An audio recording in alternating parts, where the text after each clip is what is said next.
From the Israel Sports Radio Studios in Jerusalem, Israel, our nation's capital, it's Lewis Live. That is your host, me, Ari Lewis. Good evening, everyone. Hope everyone is doing well. This is Lewis Live here on IsraelSportsRadio.com with a fantastic show. This is probably the best show we're going to have all year because it's our Super Bowl 47 extravaganza.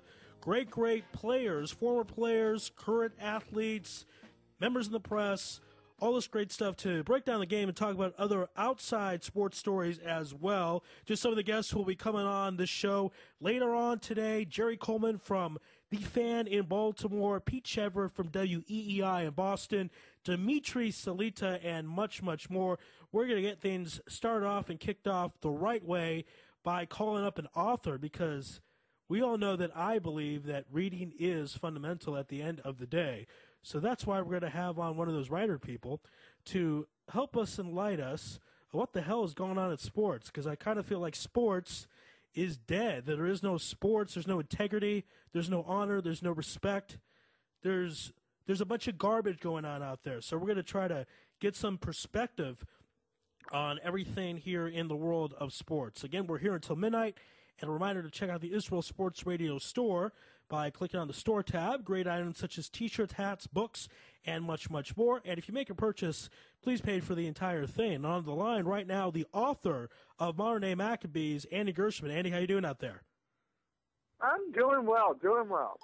You know, you're doing well, and it's a lot better than the integrity of sports right now. We're certainly in a bind with this steroid scandal in baseball. Again, Ray Lewis with his deer antler spray. Let's start with Ray. We all know he's guilty, correct? There's no way he's innocent. He's getting away with murder, right?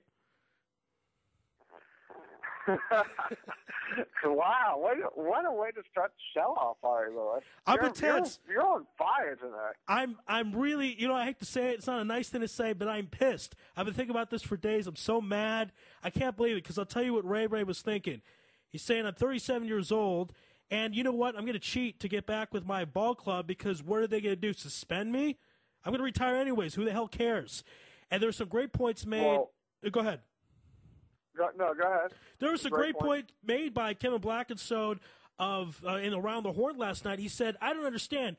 This network, ESPN, offered Ray Lewis a job to be a journalist, and here he is being asked on Media Day about this deer antler spray, and he's refusing to answer the question. That's not a proper conduct for a future journalist. So those are some great points made by Kevin Blackstone of Around the Horn.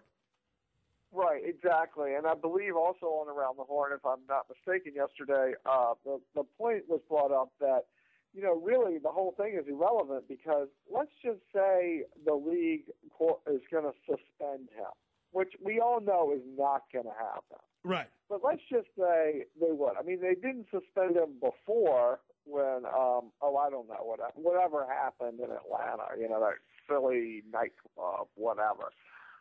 Anyway.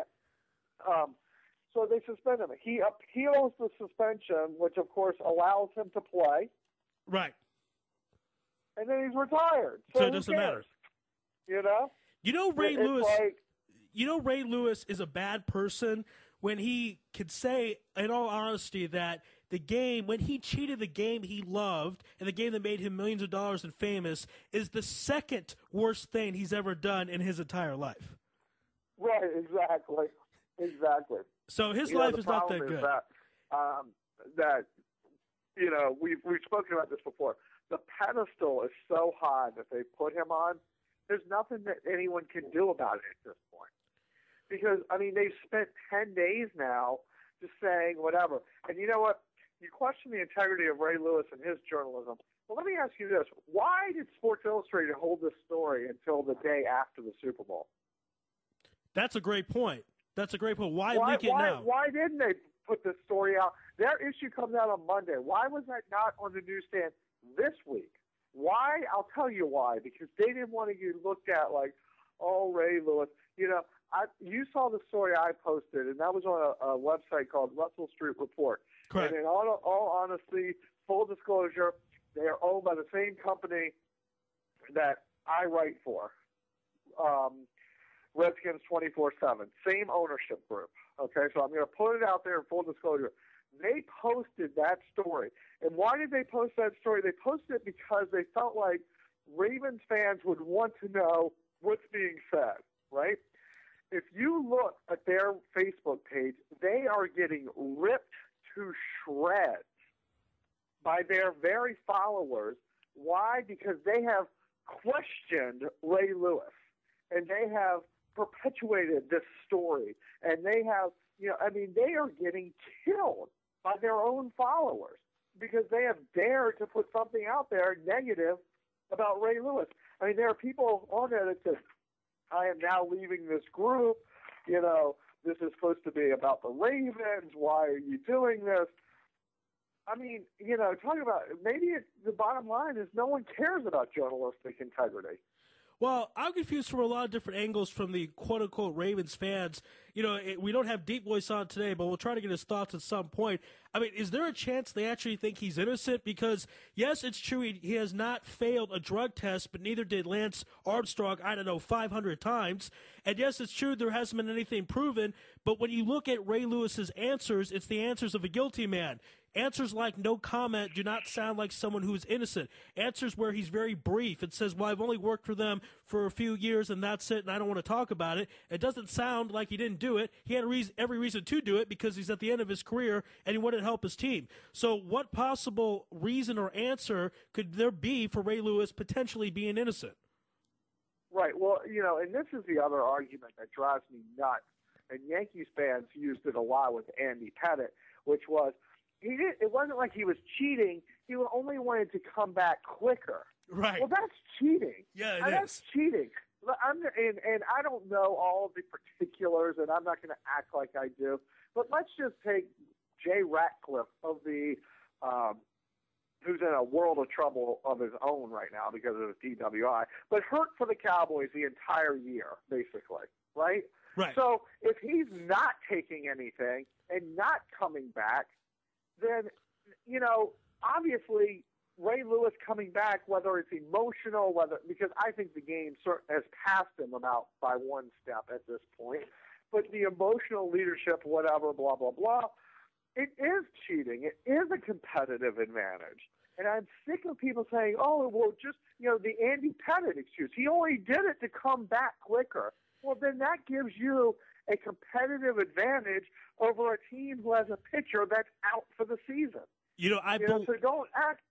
Yeah, you're saying excellent stuff. I believe this was around when we first started the show on another network. It could be off in a tad of the timeline, but Mark McGuire came out and said, it was right before the baseball season, so actually I'm off on this, but he said that, yes, I did take steroids and I did this, but I only did it to get myself back quicker on the field. And they asked him, would you have broken the record without it? He said, oh, yeah, of course I would have. Look at my home runs per at bat. I just did it to get myself healthier. Well, again, moron, and this is what you're talking about, these records are based on longevity. These records are based on playing more games. And it's as similar with football. If Ray Lewis is great for 10 games and then shuts it down, the Ravens aren't in the Super Bowl. And by the way, if I'm Peyton Manning right now, I'm really pissed, and I want to call it Roger Goodell and say, guess what? Ray Lewis had 12 tackles in a game where his team knocked my team out on a miracle Hail Mary with 30 seconds left. I should be in the Super Bowl this weekend. Yeah, I mean, look, it's, and they're going to, Ravens fans are going to, oh, well, only part of it was on the banned substance list, or only, there's so many excuses. And like you said, the no comment on media day. I mean, it's freaking media day, I mean, people are asking what kind of underwear you wear, and that you'll answer, and all these other stupid questions, boxers and briefs and da-da-da-da-da. But on media day, you won't answer the one question. And I can tell you the story is going to go away. I mean, I was listening to Steve Zabin this morning. They were talking about this. By the time the Super Bowl rolls around, the nauseating feeling that people, especially in the American public, are going to have towards the Harbaugh brothers and Ray Lewis. I mean, the drum is just beating on with these two stories. And now they actually have something to talk about with Ray Lewis. But you know what? They can't, because they've already hired him, and he's their employee. How about this? So now what do you do? How about this at a bare minimum? Can't the NFL at least fine Ray Lewis for his no comment answer on media day? Because back in the day, I know the Broncos, in their 2 years they won the Super Bowl, they had a policy among their linemen. Linemen were not allowed to talk to the media. If they were fined. But in media day, they lifted it because they knew that they could be fined if they didn't talk. So can at least Goodell or someone in the brass say, you didn't answer the questions you were supposed to, you're going to have to at least cough up some money so some charity can at least get some advantage out of all this mess? I don't know. And, the whole thing is just irrelevant, I guess, because, you know what, like you said before, if this is the second worst thing you've done, yeah. then really, what does it matter at this point? I mean, seriously, it's like he's going to just go away into no man's ville or whatever's going to happen. Maybe ESPN will say,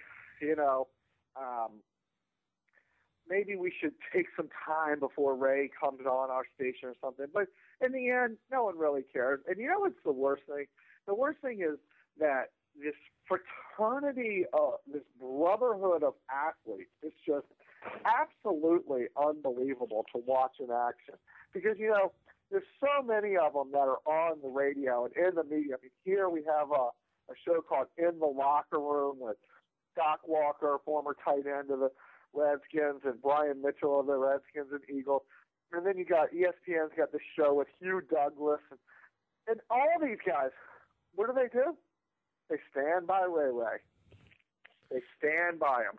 And that's the bottom line. Because you know what? Really, the players don't really care. And why should they?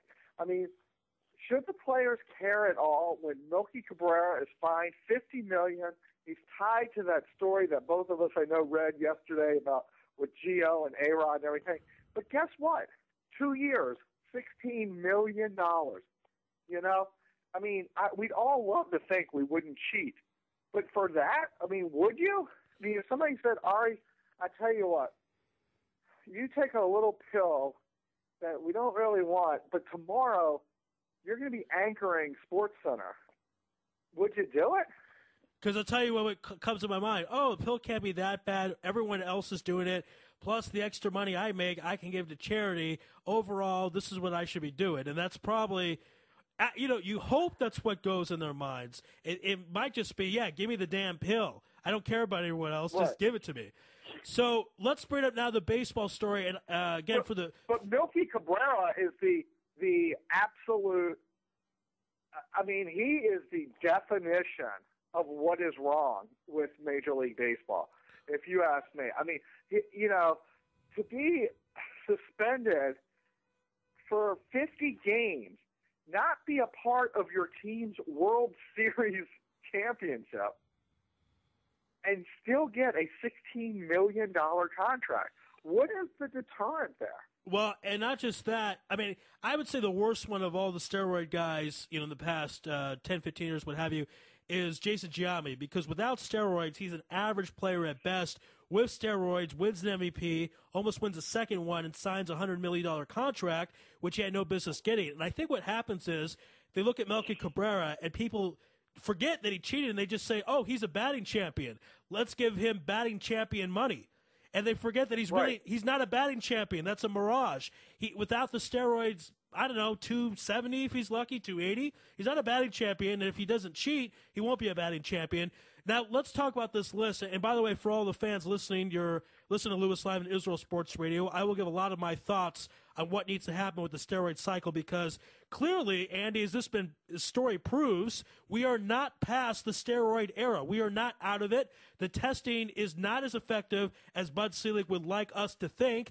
And here we have A-Rod busted again. And I don't want to hear that he didn't do it, because he's been tied to shady people for years with those test labs in Florida, right. And now it's come out. And as I post on Facebook, why is it that he takes these steroids and still sucks? Right. I mean, obviously it's not helping him come back from injury, because he just had hip surgery and will be out past the All-Star break. Right. I can tell you the defense mechanisms are already up. It's happening here with Gio Gonzalez, who, this this city, this Washington D.C. loves Gio Gonzalez. He's in the same report, he's same tie. Now, here's the interesting thing that they're saying here, which, again, is the defense mechanism, that the items that he's tied to with this doctor are not illegal. Okay? So you know that's going to be the spin, that this doctor also does non-illegal things. However, I find it ironic or interesting to note that not only is Gio Gonzalez's name on this list, guess who else is? His father's name. So it's sort of like, who was it that had the steroids or whatever shipped and he famously changed his name? Well, there's there's Evander Holyfield changed his name to Evan Fields. Right. Yeah. Right. What was it? Evan Fields? Evan Fields. Yeah. So Gio Gonzalez said, I'm going to trick him here. I'm going to put my daddy's name. No one will ever figure that out. You know? It's like, I mean, really? So I don't know what the deal is with Gio, but all I know is to run with, he also has legal stuff. See, that's not a good answer. That's the old Mark McGuire when he put the creatine in his locker. See, because everyone knew that creatine had been banned by every sport except baseball. They figured as long as you had the creatine there, they would think, he's just bulking up from creatine. Right. Well, it's kind of, you see, if I have to tell someone, let's say I'm going to some party and I go, hey, you got to meet my friend Sam. He's a doctor. Now, listen, he does a lot of illegal stuff, but it's okay. He does legal stuff, too. Like, you see what I mean? That doesn't spin well in any type of normal society or functioning group. I don't care that. Right. It's sort of like going in and, hey, this is my friend Sam. He's a coke dealer, and he also deals some weed. And you say, yeah, but I didn't get that from him. I just bummed a cigarette off of him. Right. It doesn't work, right. It's like, in that case, shame on me. Oh, okay. Actually, your analogy's much better. There you go. He's selling a variety of drugs. Some happen to be legal. Okay, so he's still a drug dealer. That's what we call it in the dictionary. So this thing with Gio, another thing I heard, the spin factor from his father, from his daddy was, Gio needed to lose some weight, and that's why he saw this doctor, which is weird because steroids usually you gain weight.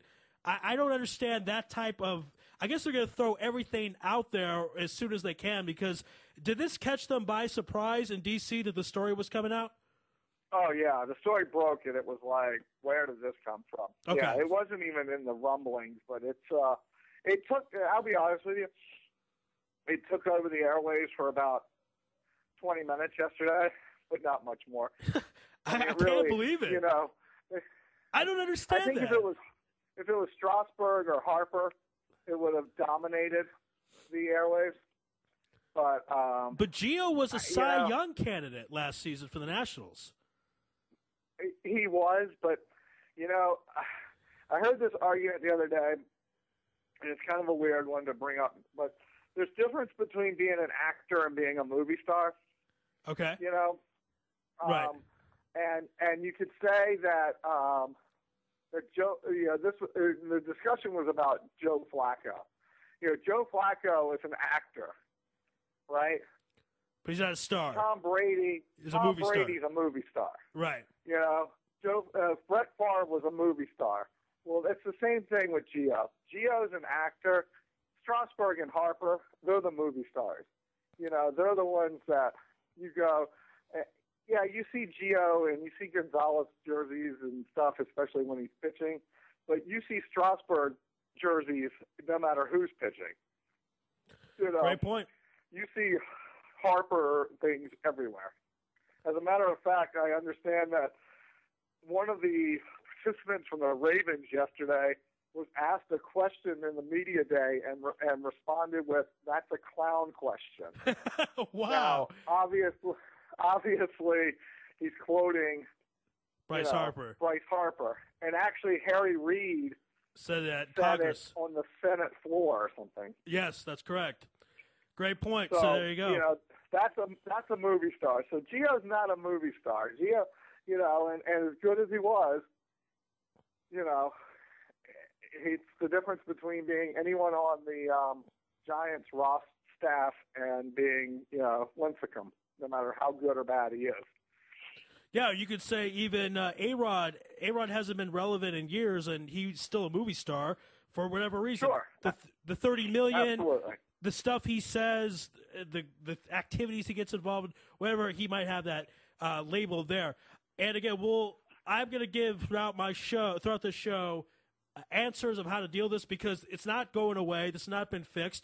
And purist like me, I don't know if you care as much because I think with you like to laugh at the players or entertain by them. I don't know if this bothers you as much as it bothers me, but this really pisses the hell out of me, this cheating stuff, because it hurts I'm a purist. I'm a historian.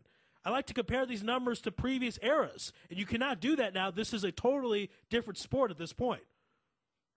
Right. I mean, look, it doesn't bother me to the same notion because of one thing.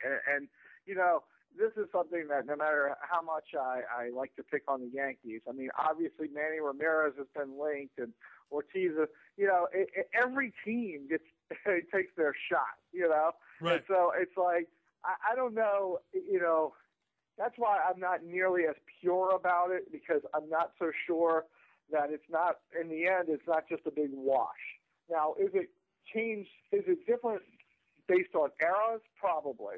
But based on today's game, I think it's all a big wash. The other thing that's interesting to note, though, is that how many of these guys all get linked back to the Yankees? Yeah, there is something there. Actually, well, you have, obviously you have A-Rod, Pettit, Roger Clemens. Chuck Knobloch was on that list. I think he was on that list, the Mitchell Report. Knobloch, yeah, Chuck Knobloch. Giambi, right, of course. Melky Cabrera was a Yankee.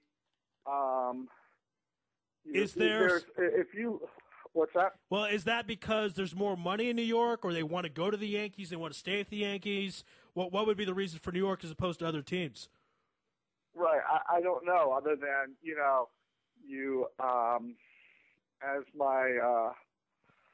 as my now 10-year-old, then 8-year-old once said, I'd love to play for the Yankees because they always overpay.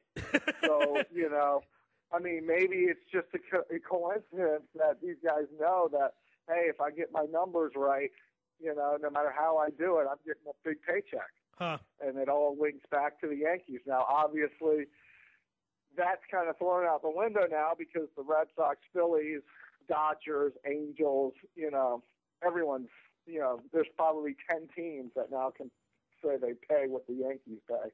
Great point. All right, Andy, last couple minutes we have with you. We gave you a break last week. We gave you a whole week to make a prediction for Super Bowl 47, whether Ray Lewis cheated. Well, we know he did. But even with that, he's playing. He'll be in the game. This whole story could deter for them. It could boost them. Ray Lewis could say the whole world is out to get us. Maybe that gives an advantage. What do you see happening in the game on Sunday? Give us who's going to win and the score. I'm going to go with San Francisco 27, the Baltimore Ravens 19. Wow, 8 points. Okay, so 8 points is one of the bigger spreads we've seen from any person who's made a prediction on the show. Believe it or not. 27-19. I'm thinking that Kaepernick is going to be a huge problem. And I'm basing this, a lot of this is bias. I understand. Please understand, I hate the Ravens. But I'm basing this also on, when you look at the Ravens versus the Redskins, they were down 14-0 and getting punched in the face before they woke up at all, based on RG3 just killing them. And I think that they will somehow figure out Colin Kaepernick, but they will already be down, and then Frank Gore is just going to pound them. I think time of possession is going to play big time into San Francisco's victory, and I just think that that also is going to hurt the way the Ravens offense runs. And I don't know. I think I said that the Ravens, the only way they could beat the Patriots was through the deep ball, and it seemed to get it working late. But I don't know that they're going to be able to do that. All right, so 27-19 from Andy. And, of course, your son's bar mitzvah is in a week and a half, correct? It is. All right. So Mazal Tov from Israel Sports Radio to Jonah Gershman on his bar mitzvah in a week and a half. And for all those... we're not going to discuss the 2010, 2011 All-IFL team? Yeah, I think I'll say it for another time. Actually, anyone out there listening, they want to sponsor a segment on that. It's only 100 shekels. So 100 shekels, and then I'll read all the names of the 2010-2011 All-IFL team. How does that sound?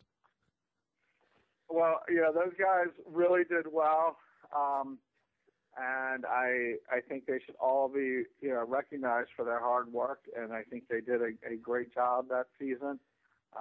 MVP, of course, our former intern, Alex Swiecka, Coach of the Year, Betzella. Yep. I think I'm going to take Green Bay over Pittsburgh, as long as we're being nostalgic. Yeah, why not? Let's do that. I'll still take Pittsburgh because I'm just that damn stubborn.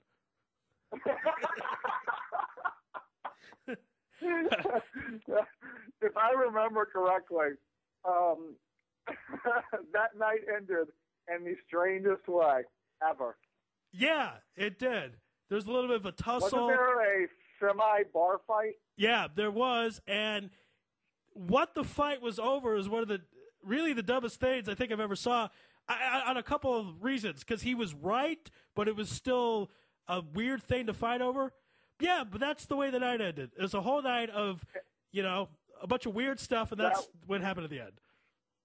That was the weirdest night. And I believe you were in a well, as long as we're congratulating people from 2 years ago, congratulations to Big Mike for winning the wing contest. Oh, he made those chicken wings look like toothpicks. It scared that. It was very scary to see. Incredible. And congratulations to Ari Lewis for entering the beer drinking contest. Which I was beaten by a few girls, as a matter of fact. Actually, I think you're still drinking that beer. Yeah, I'm still working on it. Yes, I am. And those are the two main contests. We really had a good time that night, but I still am sticking with Green Bay. Yeah, and I'll take the Steelers. And now Pete Sheppard's coming on next. So, Andy, if you're near a computer, take a listen because Pete's always entertaining. And before we let Andy go, everyone should check out his book, Modern Day Maccabees, which can be purchased on Amazon.com in addition to Kindle. You can find Andy's Twitter. His Twitter handle is Jews and Sports. That's the letter N in between Jews and Sports. And contact him on Facebook as well. Andy, thank you so much. Enjoy the game from 2 years ago. You could probably watch it on TV somewhere. And enjoy this week's game on Sunday. And Ari Lewis, I'm going to be in Chicago in 2 weeks presenting on Jewish identity through sports. I might be able to pick up that 100 shekels for you. Oh. We shall see. All right. Excellent. Excellent. We will talk. All right, Andy, be well. Good job as always. And ask Pete Sheppard if he's ever tried deer antler. I think I will. I think that'll be the first question. All right. I'll talk to you. All right. Talk to you later. Andy Gershman, the author of Modern Day Maccabees, here at Lewis Live on Israel Sports Radio. We're going to stay right here. In fact, it's very possible we might be skipping a couple of commercials tonight. We apologize to our sponsors, but this is the busiest time of the entire year because it is Super Bowl 47, all these great stories coming out. We're going to try to get as much as we can covered.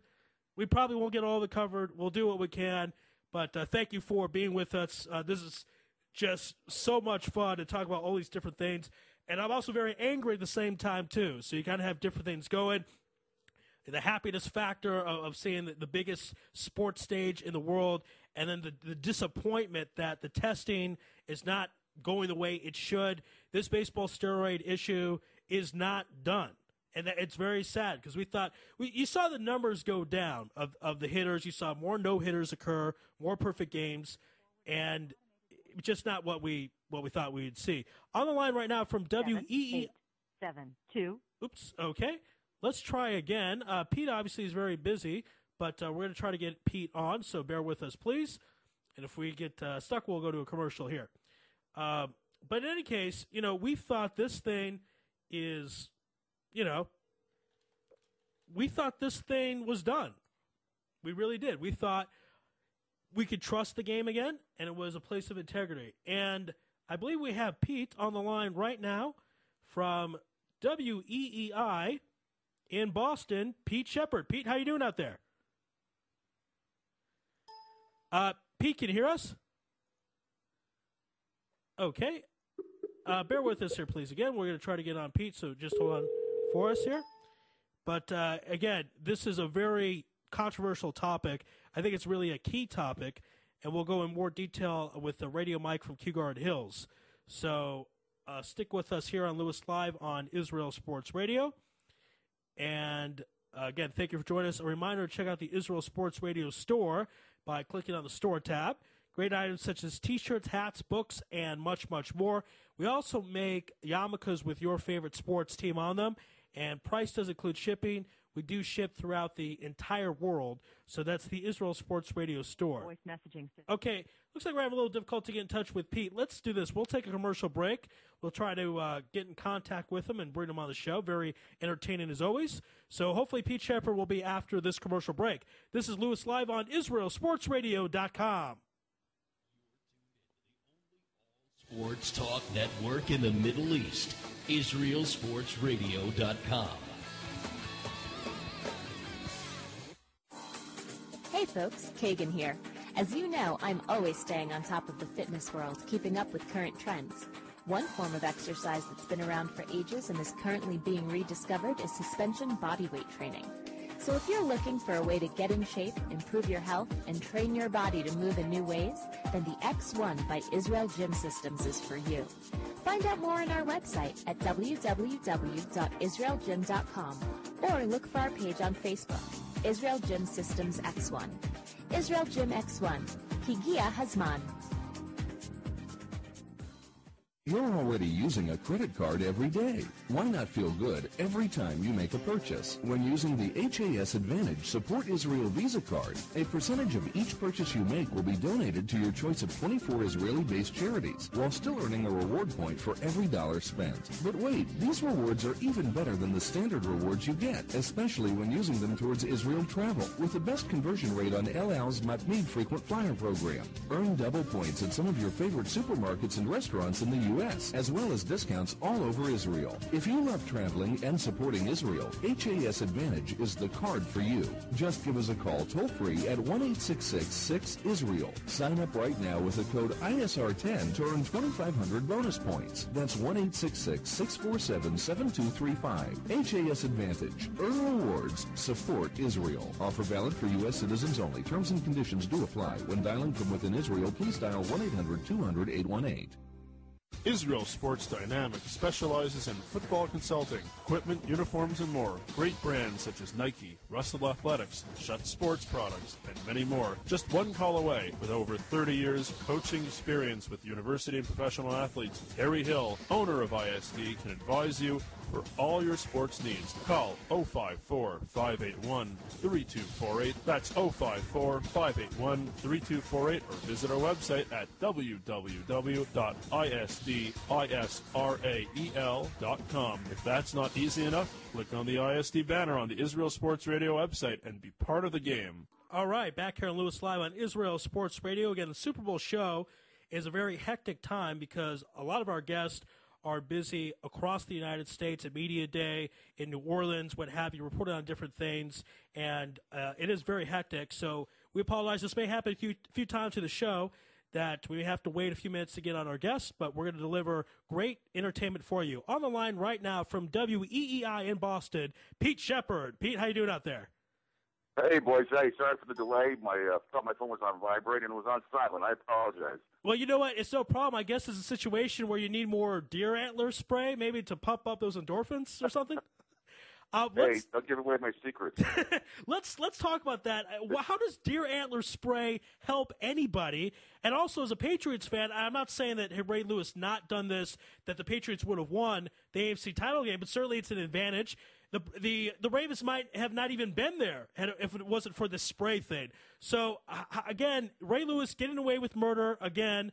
No one seems to care as much as they should. What's going on here? Why is this happening to us again?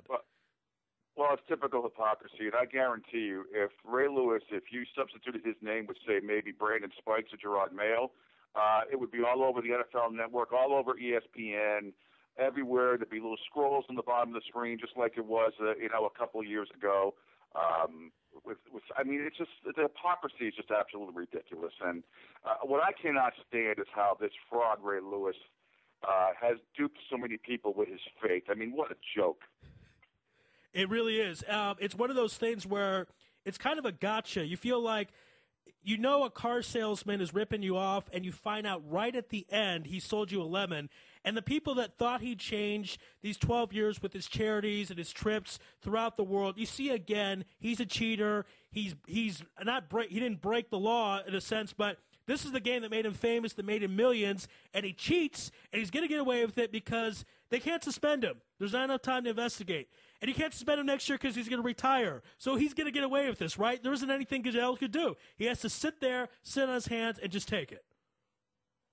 Yeah, it's, and again, there's no test. He says he could test it. I mean, test it for what? I mean, there's no test for human growth hormone yet in the NFL. So, I'm sure he's not alone. Believe me, we all know that. We all know that. It's just this hypocrisy between the NFL and Major League Baseball, and everybody just kind of looks the other way in the NFL, but Major League Baseball, you're crucified. But certainly, I can't blame Ray Lewis for why the Patriots lost. They should have put that game away in the first half, and Ray Lewis had nothing to do with it. I get pissed off at Ray Lewis every time he brings up the Lord, or Lord, as Mayor Menino says in Boston, who can't speak it at all. It just pisses me off the way some of these athletes, talk about destiny and all that stuff. I mean, it's just a load of crap. Well, me and Andy Gershman, of course, talked about this a few weeks ago with apparently Ray Lewis he says he was told by God to put his hands on Joe Flacco and then do what you need to do. And, we're coming from Israel, but God does have other things to do outside of a football game, as important as football is, don't get me wrong.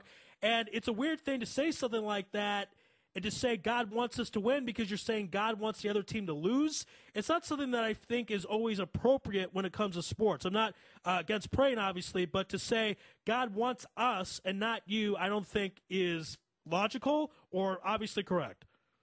No, absolutely not. I mean, I've had debates with people about this on the air at EEI and over the years. I'll give another example. I'll never forget this. Back in 2001, when the Patriots were playing the Rams in the Super Bowl, Kurt Warner was a very nice man, a gentleman, and all that. And I don't blame him for this, but he had his born again Christian or whatever it was that led him to the NFL from being a baggage clerk, I guess, at the grocery store at one point. But I remember the first 6 or 7 questions to him on media day. Actually, before it was the day they arrived. It was before the big media circus they have when they're all on the podiums, and there were probably 100 reporters. The first 7 questions to him were about the Lord and his faith and being a born-again Christian and all this crap that has nothing to do with the damn game. And I finally stood up on a chair, and my producer will back me up on this at the time because he was with me, and I said, hey, guys, can we cut the crap here and talk about football, see how he intends to attack the Patriot defense maybe, instead of all you guys wishing that the Lord is going to point the finger at the Rams and make them a miraculous win for them. I mean, it's unbelievable how it happens. Then you throw in Tim Tebow, so I don't really blame him either. I think it's more of the media that sensationalizes it. But I can't stand it. I can't stand religion in sports. God has nothing to do with winning or losing. Last I heard, he had unconditional love for everybody, unless I'm wrong. Yeah, that's supposed to be the way it goes. That's why I'm saying that it's weird to say something to the effect of he wants your team to lose because that is not – I don't know of any religious book that says something like that, where he wants someone to lose. So it's not something I'm a fan of. And again, I'm living in Israel, but it's just something I don't, really like to say so much or see. Especially again, if you're going to do that, if you're going to say that, you cannot be cheating on your wife. You cannot be having drug problems. You cannot be cheating, and you cannot commit double murder. That's just one of my pet peeves when it comes to that. Well, you're absolutely right, and it's amazing to me. And I won't mention several of the athletes that I know, but most of them, when you start talking about, and Kurt Warner's not one of them, don't get me wrong, but when you start hearing athletes, particularly born-again Christians or people of faith who constantly bring up religion, those are the ones that have the most skeletons in their closet. Believe me. Yeah. Believe me. I can tell you stories that you blow your mind that you wouldn't. Some of the people that you think are the most holier than thou people have the most skeletons in their closet. It's such hypocrisy. It's such a joke. It doesn't belong in sports, and certainly to waste time during any press conference talking about the Lord, whatever God you believe in, and how it affects your performance on the field is ridiculous. I mean, you have your own personal feelings about it, that's fine. You want to express it in the locker room after the game to your teammates or something. You want to have a session, that's fine. I got no problem with that. I can't stand, praying in the middle of the field after the game, during the game. I understand when somebody gets hurt and you're wishing that, they all gather around and they pray that, the person's not paralyzed. I can understand that, but the stuff that goes on after the game and the stuff from pre and post game, it just doesn't make you want to vomit. It kind of does. Sometimes it really does. Again, if it's, I want everything to be logical. That's all I'm asking for. I'm not saying not to pray or not to believe. Obviously, I'm not saying that at all. Again, that's like I said, this is from Jerusalem. This show, so I'm not saying that. But make everything logical. Let's go. Yeah, absolutely. And then Ray Lewis he makes it worse because he's such a fraud and he knows when the camera's on him. I mean, last week during the national anthem before the Patriot game, I mean, honest to God, you needed an airplane puke bag there. You knew he was going to start with the tears, and that's Saturday. I don't know if you saw the Saturday Night Live skit last week. If not, it's on my Facebook page. You can check it out. It is absolutely hysterical. I forget the guy, the African American guy who plays Ray Lewis, but he's very good. And it's on my Facebook page if you want to check it out. But, I mean, had him down to a T. And it's just so fraudulent. He knows the camera's on him all the time. And he's looking at this guy. It's like, he's never heard the national anthem before. And he's just crying tears of, how am I going to get through this? I was just hoping that, Vollmer or somebody was going to run right at him and just pound his face into oblivion. Honest to God. All right, let's that would have been kind of nice to see. Let's get more of a breakdown of the AFC title game because I did pick the Patriots, and they were a 9-10-point favorite. And also, I really wanted them to win this. I wanted them to win last year, obviously, for Myra Kraft, this year as well.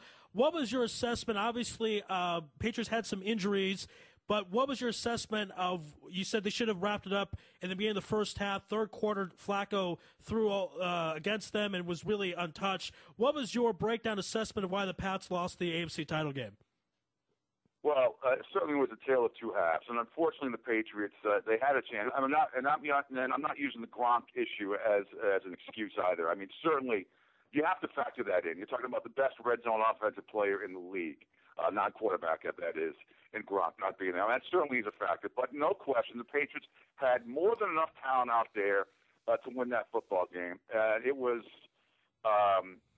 just uncharacteristic of them not to be able to put the football in the end zone or get touchdowns. They were 1 for 4 overall in the game in the red zone. The Ravens were 4 for 4. That's the only stat you need to see right there.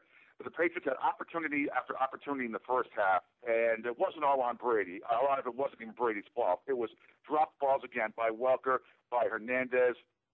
One by Lloyd had a decent game. I think there was one by him.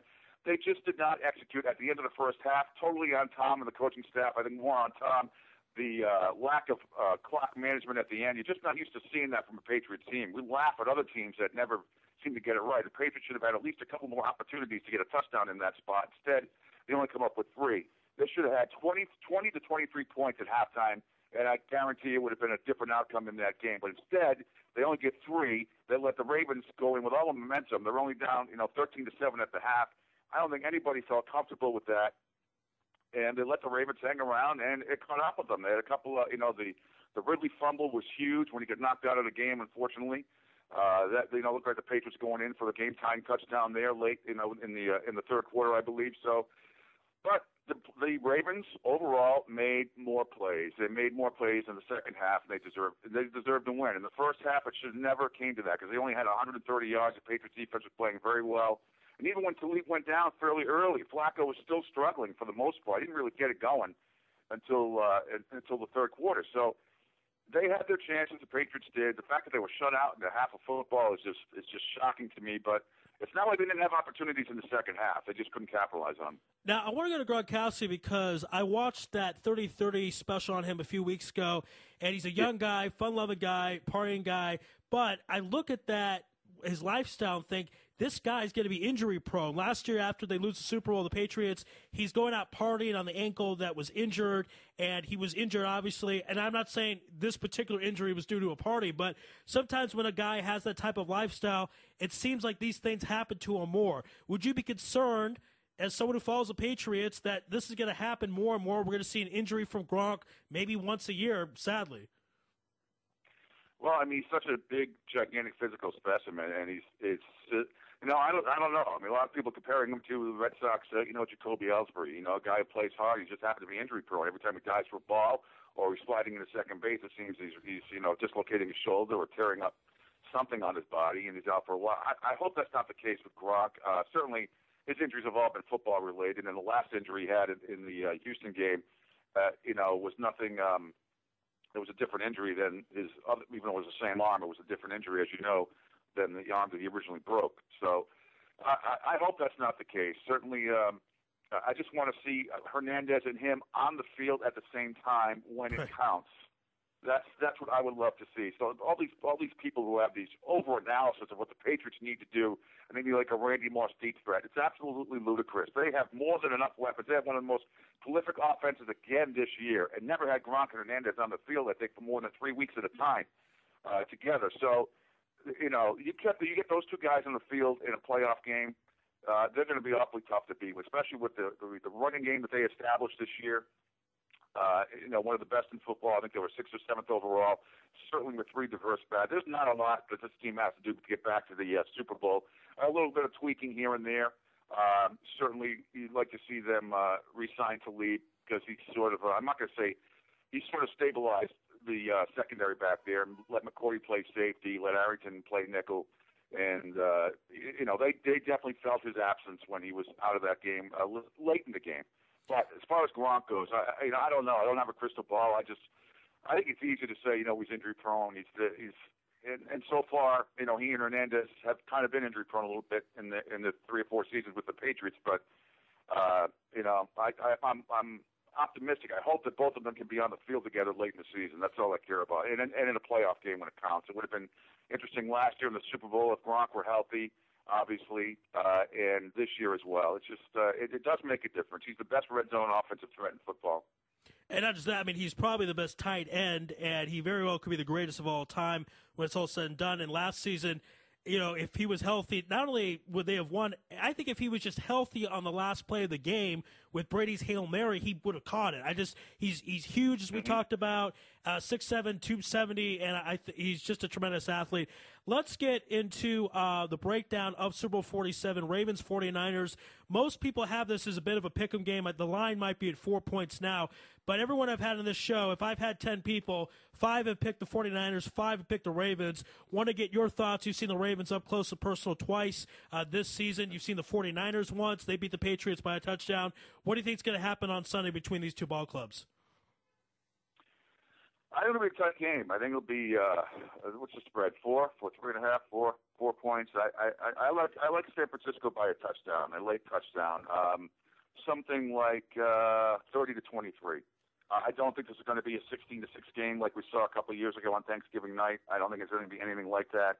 I think it's going to be interesting to see if the Ravens can sort of take a page out of the Falcons' playbook last week and see if they can stop Kaepernick from, they can hold Kaepernick to 21 yards rushing. That's probably a good thing. And, not many teams have been able to do that. But let's not forget that Kaepernick can also throw the ball fairly accurately. And they have, according to him, the greatest wide receiver ever to play, Randy Moss. And I was going to bring that up with you, too. What's that? Which is ridiculous. A slap in the face, obviously. To Jerry Rice. To Jerry Rice, yeah. But Moss is a great receiver. It's just, I'm rooting for San Francisco. I'll be honest with you. I think they're going to win, and I'm trying to not let my hatred for the Ravens, cloud my judgment. I think it'll be a hell of a game. It's going to be interesting to see if Flacco can get off to a decent start. I don't think he can get off to. They were really bad offense in the first half. The Patriots played good defense against them in the first half. The wind had something to do with it last week. I just don't think if Baltimore comes out and only has 130 yards in the first half, like they did last week against the Patriots, I think they'll be in serious trouble. But every game is its own separate entity. It's going to be a question of getting Ray Rice touches. I think that's the key. He has to get at least 30 touches in this game, in my opinion, for them to win. So that's it. And stopping Kaepernick. Because I tell you what, how they approach the run option. Can they stop him? And not many teams have been able to do it. We're speaking with Pete Sheppard from WEEI in Boston. A couple more minutes with Pete. Let's shift over to the NBA. And Celtics struggling right now, 21-23. Rondo goes down. He's going to seek a second opinion. He actually wants to speak with Vikings running back Adrian Peterson about how to handle this, what to do. What is the latest? When do you expect Rondo to return? And what do you think he's going to decide to do it again, to do medically regarding this injury? Well, I don't know what the second opinion is going to do. Maybe, maybe they tell him it's not as bad as it is. I'm just expecting him to be out for the year. Okay. I think the Celtics are going to be moving on without him, and it's unfortunate. They played a hell of a game against the Miami on Sunday, double overtime win. And it's too bad because even during the 6-game losing streak that they had recently, they could have easily won 5 of those 6 games. Easily could have won 5 of those 6 games. But they didn't. They responded nicely. And actually, their record overall without Rondo over the years is, I believe, 20-13. So it's not like they can't win without him. However, you lose a guy like Rondo, who I think is arguably one of the top 3 point guards in the NBA. I think it's insane. You got some knucklehead fans around the New England area. Some have called the station like they're better off without him. He's a punk. He's this. He's that. People out of your minds. You're not going to win. The Celtics cannot win. I don't even think they can win a playoff series without Rondo being there. And it's too bad because there really isn't anybody in the Eastern Conference that the Celtics should fear, even though they're in 8th place, except for maybe the Miami Heat. That's it. The rest of those teams, they can beat the rest of those teams. If Rondo was there, without Rondo, I think it's going to be very, very difficult. And as far as them being able to, quote unquote, this is the other easy thing people like to say, just blow it up, just trade Pierce, just trade Garnett. Probably not going to happen. I just don't see the Celtics doing it. I think they're going to roll with the punches here and see what they can do. I don't expect any major blow up trade deals for Danny Ainge. I just don't think it's going to happen. And Paul Pierce came out recently and said he wants to retire as a Celtic. Will that have effect on manager or not? Who knows? But the Celtics were loyal to Larry Bird. Perhaps they could have traded him at the end of his career to try to get pieces. He retired as a Celtic. Obviously, not saying that Paul Pierce is Larry Bird, but certainly a Celtic legend. Last question before we let you go. A-Rod in the news again, along with Gio Gonzalez, Melky Cabrera, tied to another performance-enhancing drug lab. Since he's a Yankee, I'm sure it's somewhat enjoyable to hate on him, but I just, as a baseball fan, as a purist, I'm just disheveled. We're not out of the steroid era. This is not over. The players know how to beat the system. They know how to cheat. They know how to get ahead. And I just want to get your thoughts on it. I'm not even sure we have an answer today of what to do about it, but give us your breakdown, your thoughts on all this disaster in Major League Baseball. Well, like you said, the players are always going to be one step ahead of the test. It's always been that way. And, the fact that it's A-Rod again, it's like a cartoon character now, isn't he? It's just, it's just laughable. He really is. It's just laughable. I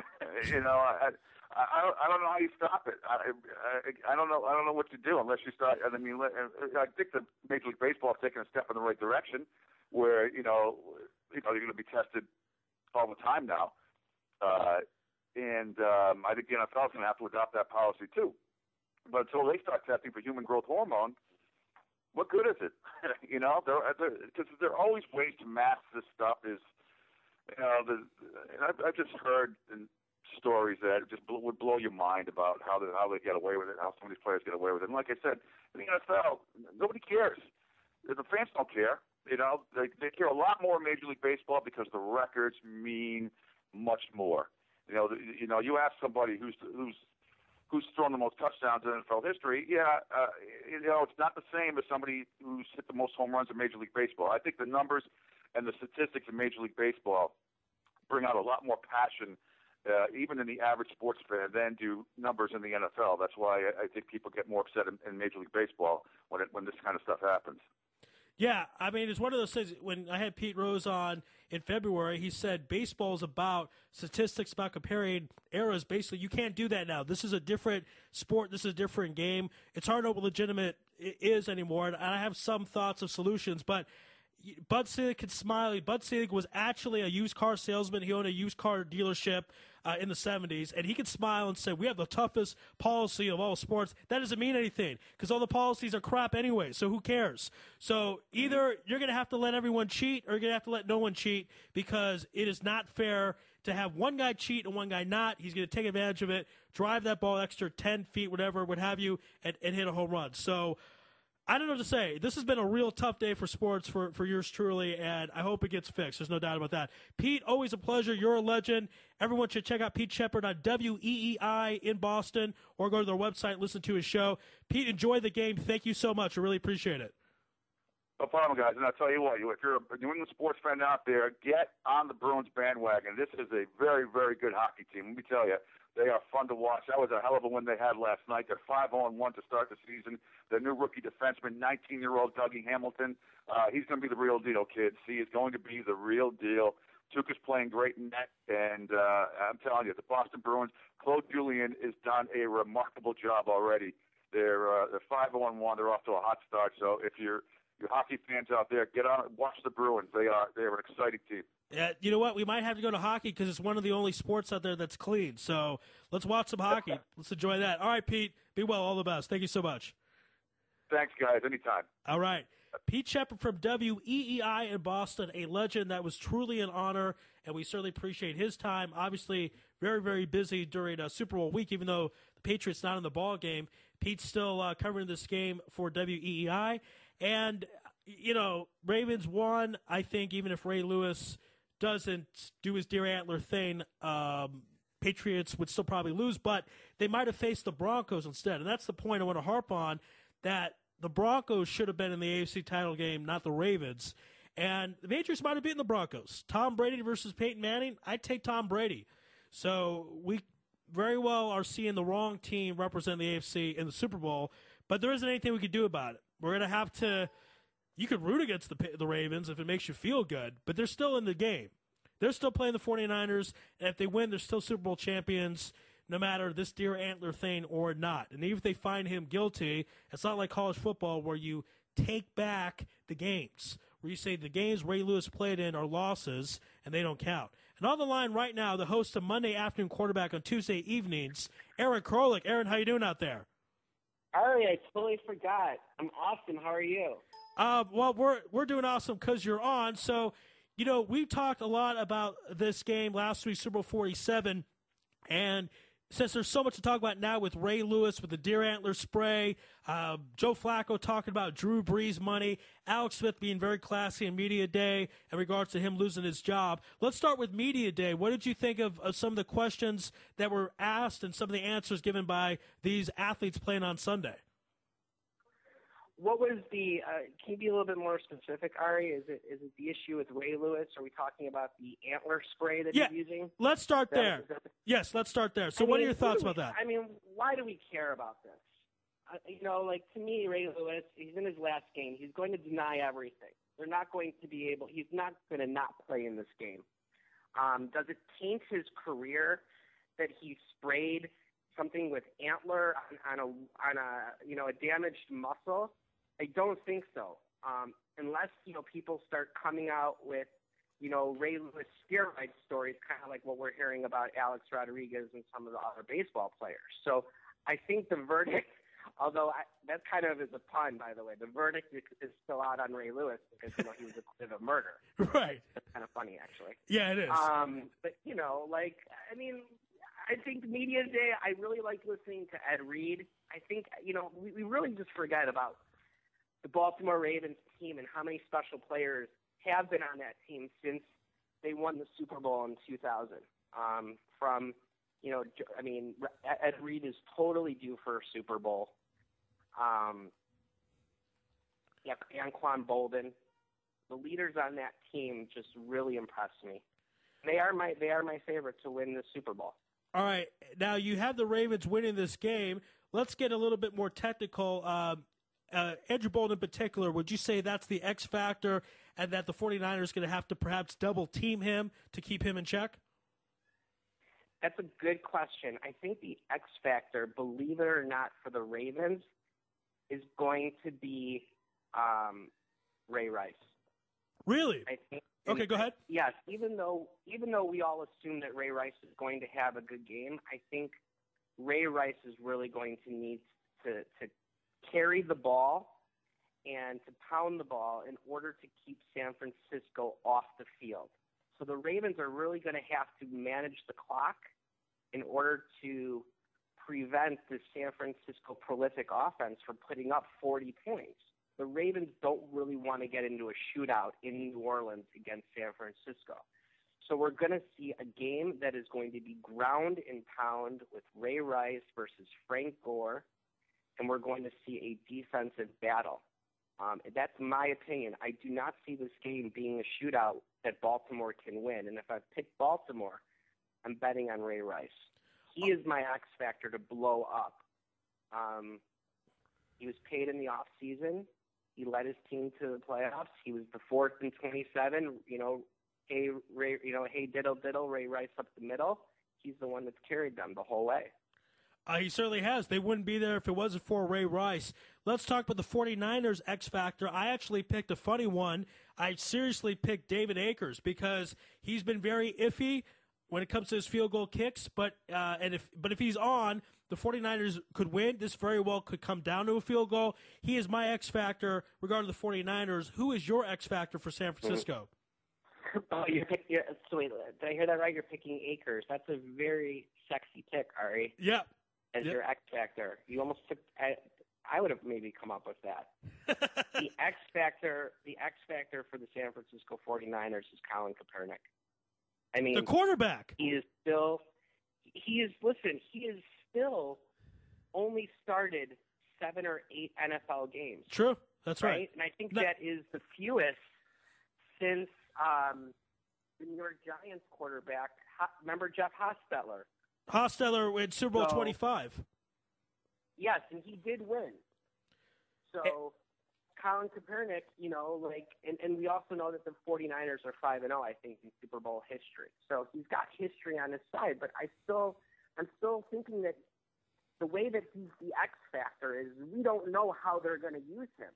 Is he going to run for 190 yards like he did against Green Bay?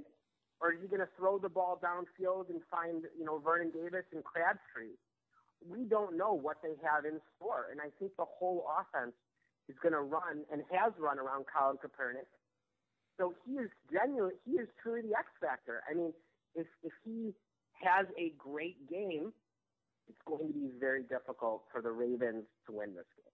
Because Colin Kaepernick can hit you on the ground, he can hit you through the air, and we know that the 49ers, we know that they're going to have a special game plan set up. We know that, like, for instance, in Green Bay, their game plan against Green Bay was to run the ball. Last week, the 49ers had a totally different game plan against Atlanta, and that was to come out and throw the ball. I don't know what they're going to do this Super Bowl. That's why Colin Kaepernick is the X factor. All right. Now, one of these, Colin Kaepernick, it's very interesting, as you mentioned, the 9 starts. He's only 25 years old, and he was, I think, in 7th grade when the Ravens won last time. He wrote some drawing or something about how he scared Ray Lewis. He's a young guy. He's a young kid. He's a runner, as you talked about. What I'm curious about is if he wins, his team wins, if the 49ers win, it's one of the rare times you're seeing a runner win the Super Bowl. Generally, it's guys like Brady, Manning, Aaron Rodgers, Drew Brees, pocket guys who don't run. If Colin Kaepernick and the 49ers win, will that change the status of quarterbacks? Meaning this is a copycat league, the NFL. Will other teams say, you know what, we're getting ourselves a runner in the draft, forget pocket passers, or will they say this is simply a fluke? Colin Kaepernick cannot do this at 35 years old, and we got to go with pocket passing because that's what will win in the long run. Well, okay. Well, let's take that question and let's look at it at a couple angles.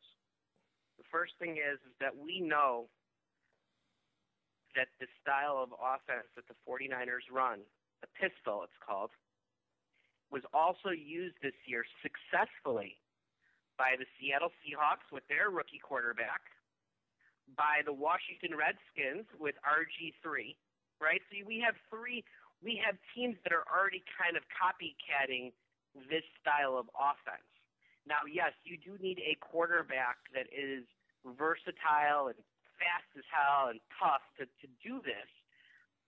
The downside with this type of offense, of course, is the risk that you're going to have an injured quarterback because you're putting him in harm's way by having him carry the ball instead of staying in the pocket and getting rid of the ball.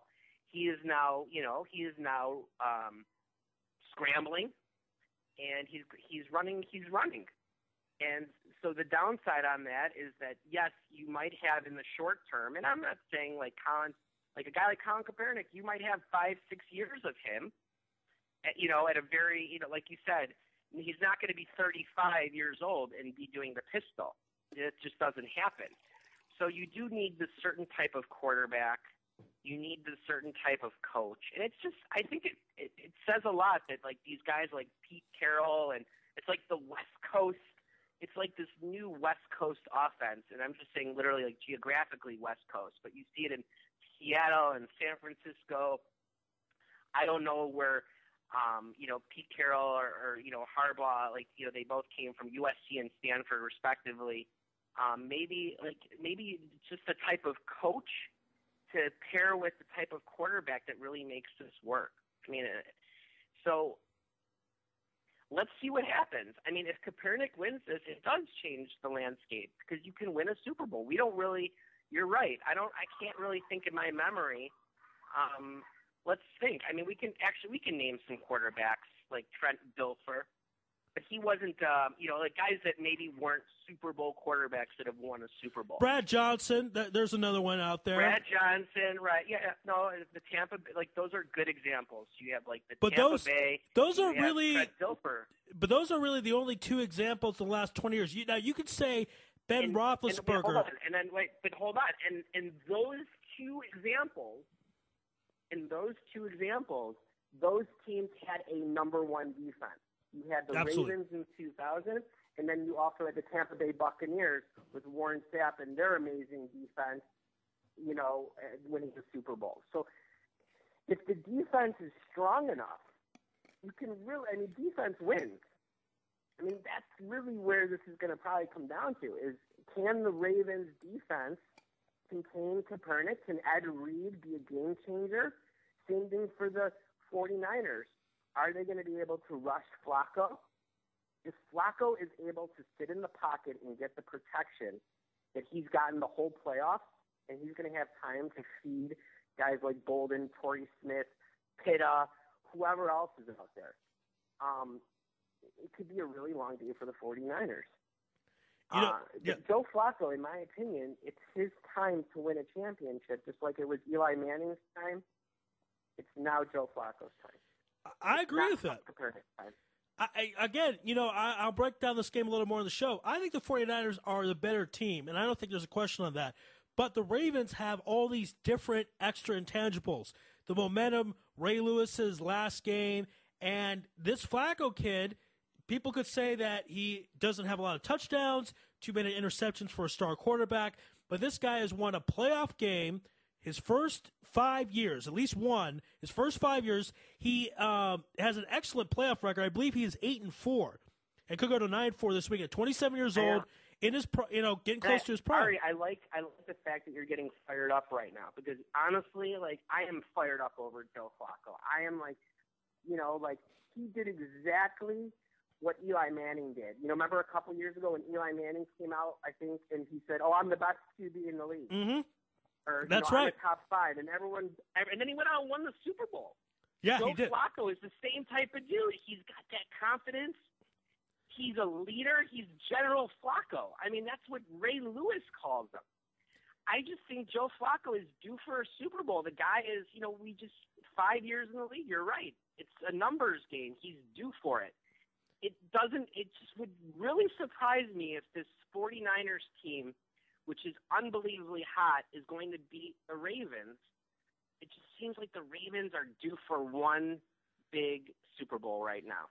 And Flacco has been there in the AFC Championship the last couple of years. They finally got over the hump this year against the Patriots, who were pathetic.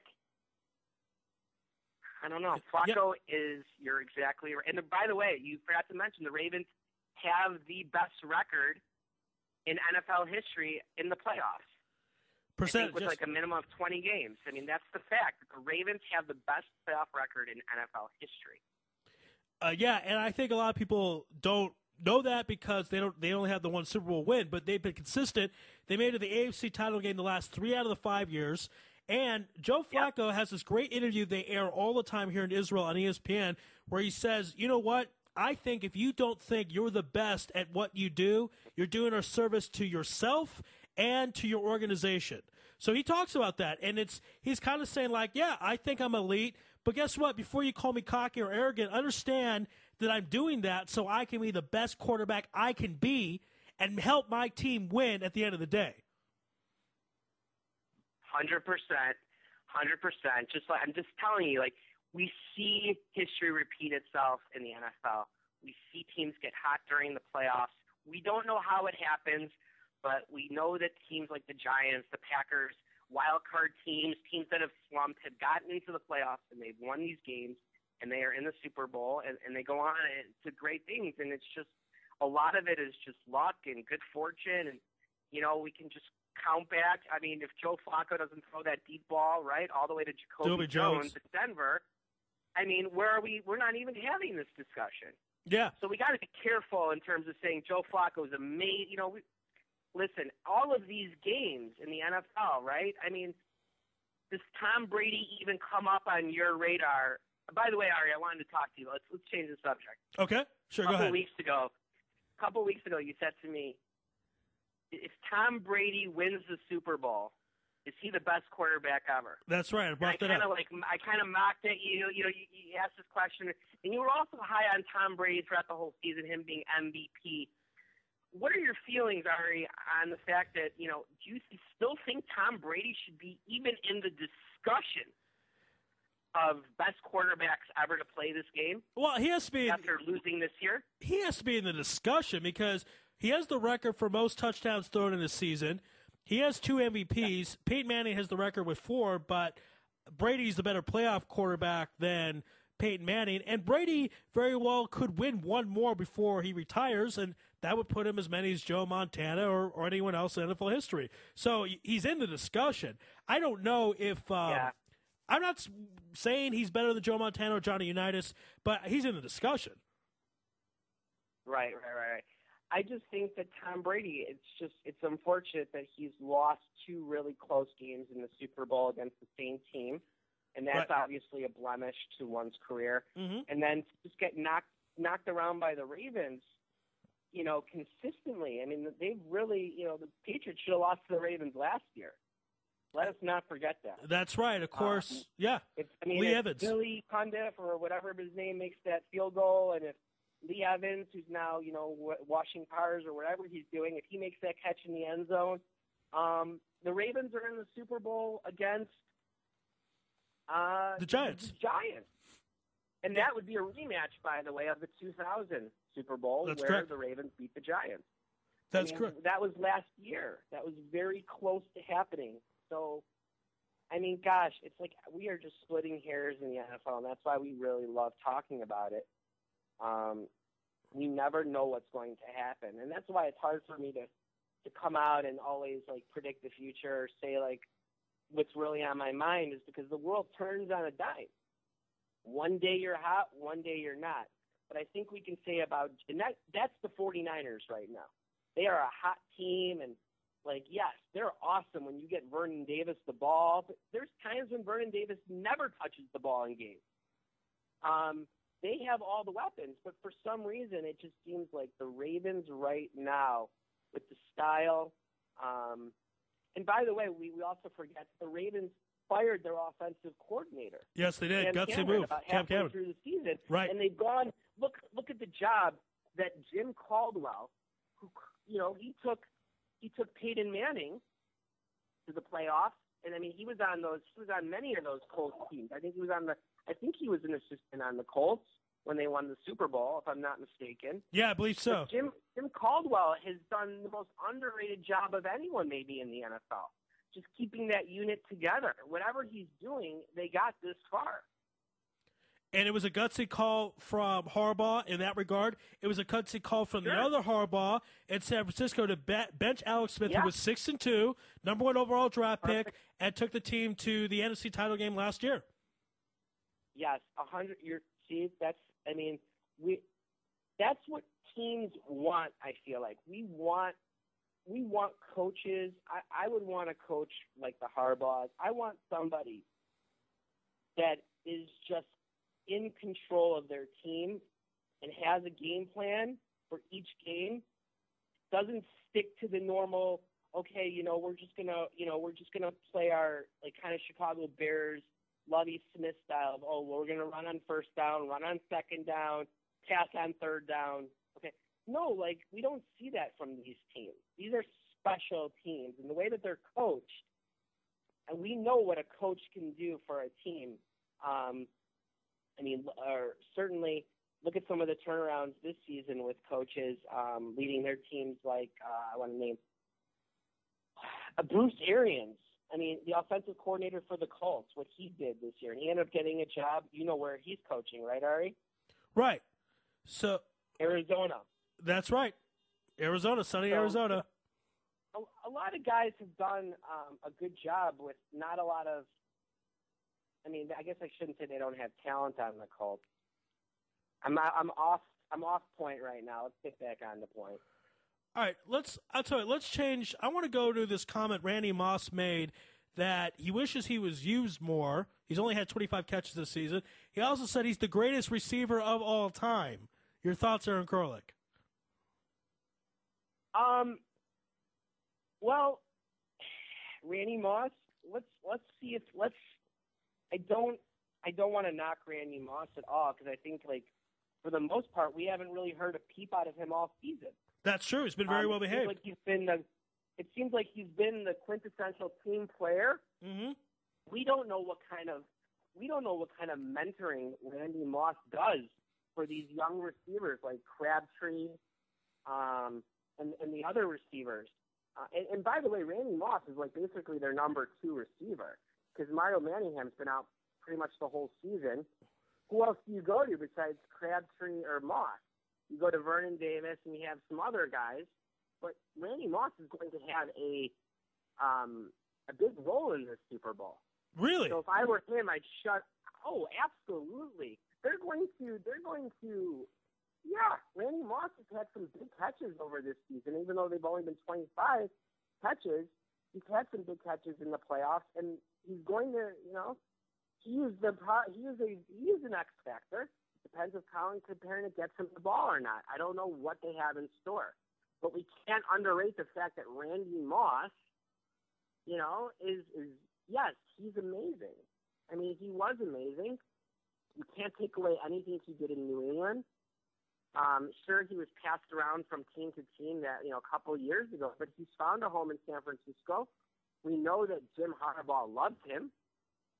He must be doing something right there. And I heard Randy Moss he'll be a free agent at the end of this year. And if he's in good health, I don't see why a team wouldn't want to take a chance on him next year.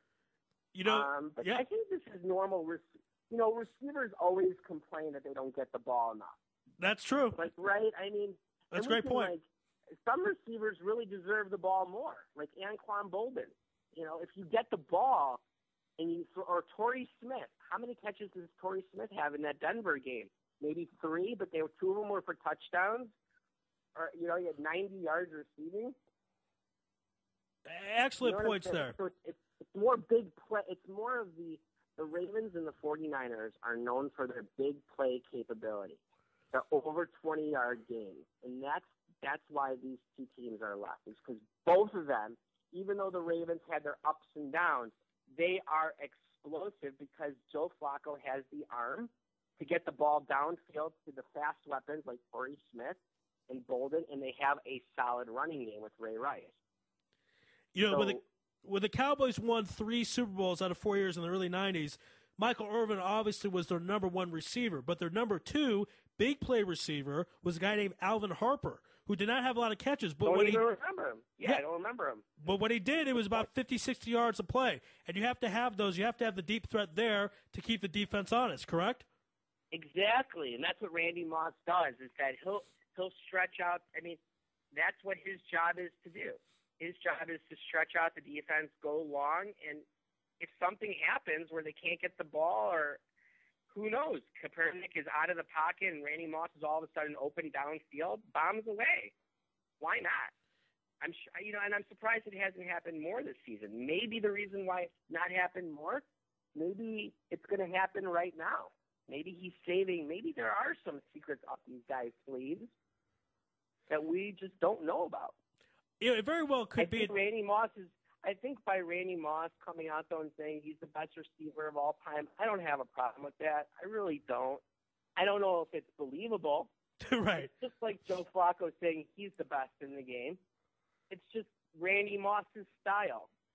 And I think Randy Moss is entitled in his well, this isn't his first Super Bowl appearance, but I think he's earned the right to say whatever he wants to say because he's had a good season, and he's a veteran on that team.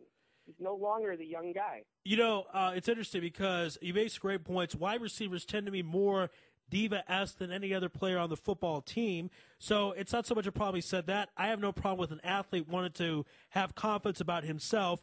In reality, Randy Moss is not the greatest of all time, but he may have been the most talented of all time. I actually think he was much more talented than Jerry Rice. Bigger, stronger, could jump higher, but just didn't have the work ethic that Jerry Rice did.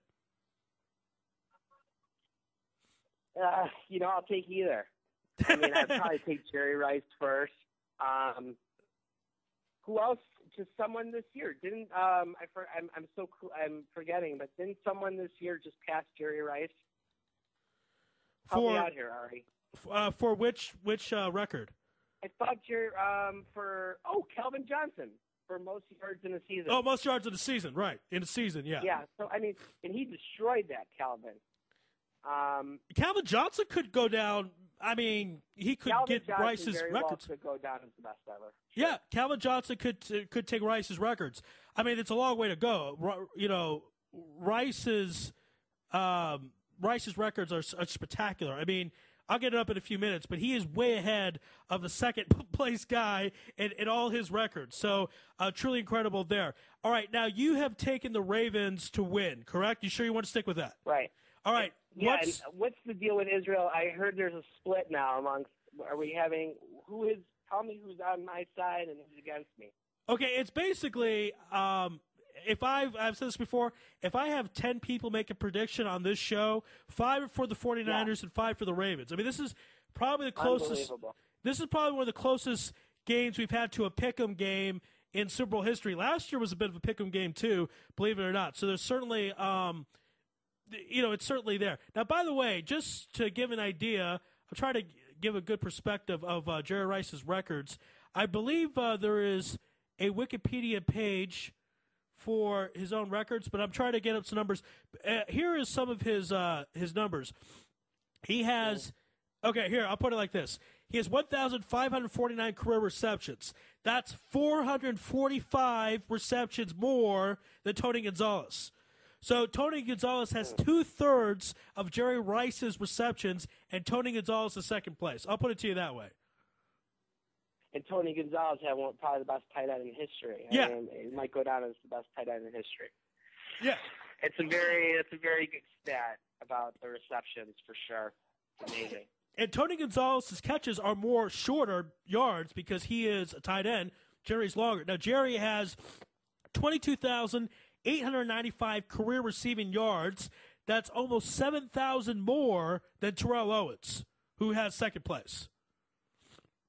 Randy Moss, by the way, is second all-time in touchdown receptions at 154, and he's only 44 behind Jerry Rice at 197. So there you go. Absolutely incredible. Well, I think the numbers speak for themselves. The numbers do not lie. I mean, but like the Jerry Rice days, I mean, do you remember? I remember watching. I think when I was younger, I do remember watching Jerry Rice in the Super Bowl a couple times, but like I'm still not. I'm not old enough to remember really. Even though it wasn't, it was in my lifetime, it was early 90s or late 80s. I was probably 10 or 11 or 12 years old. Right.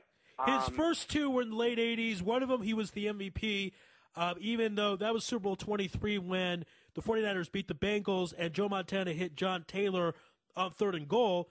Randy Moss was the MVP because they were triple teaming Randy Moss. That's why Taylor was open. I also forgot that in the what was I going to say? This was an interesting point that I was going to make. And then we also forget that Jerry Rice. Can you look at what he did? I believe he went to the Oakland Raiders for a couple years. Yeah, he was in the Oakland Raiders. No one really talks about that. Can you tell the audience, like, was he in the Super Bowl the year that the Raiders went to the Super Bowl in 2000? Yes, he was. With Gannon? Correct. Okay. And the year before that, all that news just came out this week. Tim Brown said Callahan threw the game. That's correct. Yeah. I mean, to me, that's just like fascinating because you have Tim Brown, who's a Hall of Fame receiver, saying this. I mean, it really puts a damper on like sports. It's almost like Pete Rose gambling, and to know that like a coach sets his team up the whole week for doing something, and then on the day of he changes the game plan. I don't know, Ari. Would you ever do that? I mean, it doesn't seem like that's the way you prepare for a Super Bowl.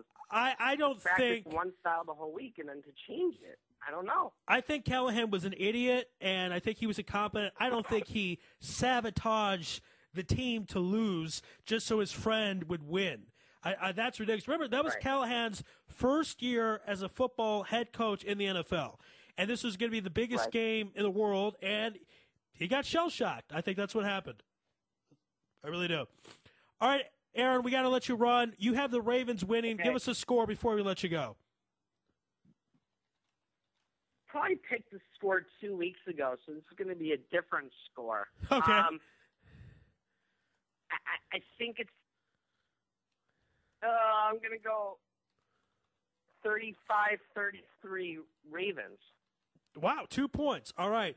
And, Aaron, you've done a fantastic job breaking down the NFL for the last 6 months on the Monday afternoon quarterback show on Tuesday evenings. It's been so much fun talking football with you. I've learned so much about the NFL. Yeah. And then thank you so much. Just a tremendous job all the way around. Yeah, thanks, Ari. And listen, we'll talk about next season. And football is here to stay, and so is Israel Sports Radio. So Amen. I'm really glad to be a part of it. And it's been a lot of fun working with you guys. And it's like just keep it going. Keep what you guys are doing. Keep your enthusiasm. And don't get down on Joe Flacco if he comes out and throws maybe a quick pick six or something, because we all know these games are much closer than what they first start out as. That's for sure. They tend to get closer towards the end. Great point. Another great point. Don't discount an early interception by any of these guys. It will not make or break this game. Yeah, that's the advice I would give. They're pros. They'll be able to shake it off and keep on rolling. Aaron, thank you so much. Enjoy the game on Sunday. We have you now for 35-33 for the Baltimore Ravens. All right, sounds good. All right, Aaron, be well out there. Be well. Thanks, Ari. Bye. Bye. Aaron Krolik, the host of Monday Afternoon Quarterback on Tuesday evenings on Israel Sports Radio. We're going to stay here. Why take a commercial break? That's not necessary. We apologize to our sponsors. We've only taken one commercial break in a span of 1.5 hours. So that's not that bad. It's Super Bowl. We got to deal with it. Again, we're here until midnight. We have some big guests coming up. Former Dallas Cowboys Super Bowl champion Alan Shlomo Weingrad, Dimitri Salita, 7-time Emmy Award winner Jim Williams, and much, much more. On the line right now is 2-time Israeli figure skating champion, the lovely and talented Tamar Katz. Tamar, how you doing out there? Hi, Ari. How are you? Doing great, and it was great to finally meet you in person. And I wanted to have you on the show on this big Super Bowl special with all these great guests because you shared with me a great project you're planning on doing at Penn, the University of Penn, called Metal Journey. So elaborate a little bit more on what you want to do and some of your goals. So Metal Journey is the first funding platform for elite athletes. We allow fans to fund and follow the next gold medalist. That's on the very basic level. The point is that, I figure skated for 10 years, and it was very hard to fund my training. People don't know that sports cost upwards of $60, $70 grand a year. And I was lucky enough to be funded by the Israeli Ice Skating Federation, and Maccabees investment house in Israel, and as well as my parents and fans. But these financial struggles are not unique to me or to figure skating. A lot of my friends in all areas of sport have been forced to leave their Olympic dreams behind to pursue other career options because of financial obstacles. So that's where Metal Journey comes in. We aim to help elite athletes fund their training by connecting them with those who want to support them, their fans and companies. And it's very interesting because when we met, I was surprised on the fact that most Olympic athletes or most athletes in ice skating, what have you, don't make a lot of money. It's only kind of a few people, and the rest kind of struggle. So if you can elaborate a little bit on that, because I was just surprised to hear that, and I think that's something our audience should learn about. So actually, and not just the figure skating, and if you watch the Olympics, and not just Olympic sports, but generally almost in any sport, you have the Tiger Woods and Michael Phelps of a certain sport who makes millions of dollars in endorsement deals, but the rest literally are operating at a deficit. So maybe 1 in 1,000 actually makes money, and the rest, kind of struggle to make ends meet.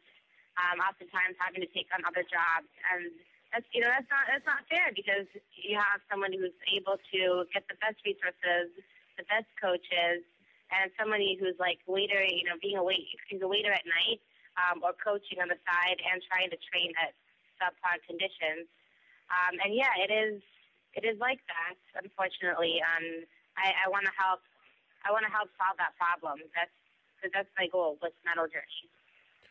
All right, and this idea that this was just a business class, basically, where your professor said, come up with a business idea, basically, is that how it originated? Sort of. So I don't know if you've heard of Kickstarter. Kickstarter, sure. Kickstarter, sorry? Sure, yes, absolutely. Yeah, so for people who don't know, it's a funding platform for creative projects. And I had the opportunity to meet with the founder over the summer, and I've been in touch, with a lot of my friends from gymnastics and figure skating who actually competed at nationals this week. And I was talking to my good friend Johnny Weir, who actually made a comeback this season, or tried to make a comeback. And Johnny Weir is a former national champion. He went to the Olympics for the United States. He was the top in his country, and now he's making a comeback, and he has to fund his training himself. And that means, nearly $100,000 a year that's, coming out of his own pocket. And this is, a very established athlete. So we kind of said, let's create a WordPress site. He created a WordPress site for his fans to see if people would donate. And it turns out that, yes, people are willing to give. So it was not just a class that I took, but it was also my friends telling me that they really need something like this. So it was a combination of the two.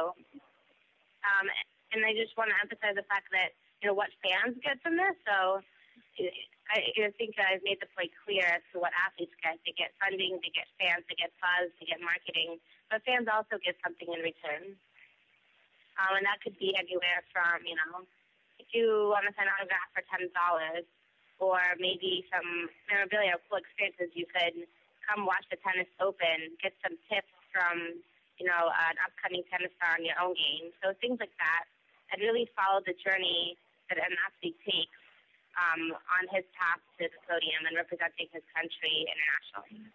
Now, generally, the way it works with Olympians making money or so on is basically is it commercials, endorsements? What are some of the ways that these athletes can make the most amount of their money? So athletes, it depends on the sport. There's prize money involved in many sports. However, I'll just take figure skating as an example because that's, where I was in.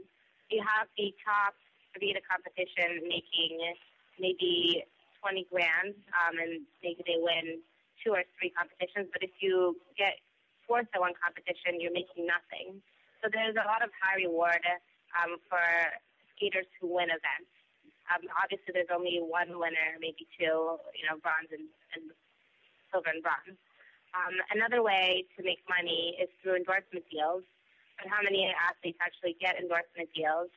And you have, Nike and Rolex who sponsor the likes of Michael Woods and Tycho Phelps, but smaller companies are basically locked out of that market. All right, so very interesting because, again, people might be thinking that it's very simple for athletes to make money, but definitely not so simple. A lot of things have to happen. In regards to Metal Journey, what are some things that fans can do to help out to get involved and help you with this project? So right now, I'm actually, it's been interesting tonight. My step into entrepreneurship has been quite a whirlwind. It has a lot to do. It's very similar to sports. You have to persevere. You have to work hard, and there are many setbacks. So I've kind of taken my experience as an athlete and brought that into entrepreneurship. But I've actually been halting the project because I cannot find a back-end developer to develop the website for a good enough price. I was actually looking around in Israel trying to develop a product in Israel, but everything is exorbitantly high in cost.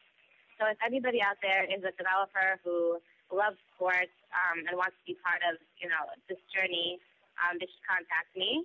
And, in a couple months when I hope the site will be live, I'll have a few athletes. So if people want to email me with sports or specific athletes that they think would benefit from this, please do so. I'm just trying right now, I'm trying to contact athletes in all sorts of sports. Like you gave me a contact to boxing, so I'm going to move into that field. Trying to move into sports that and athletes that could really benefit from a service like this.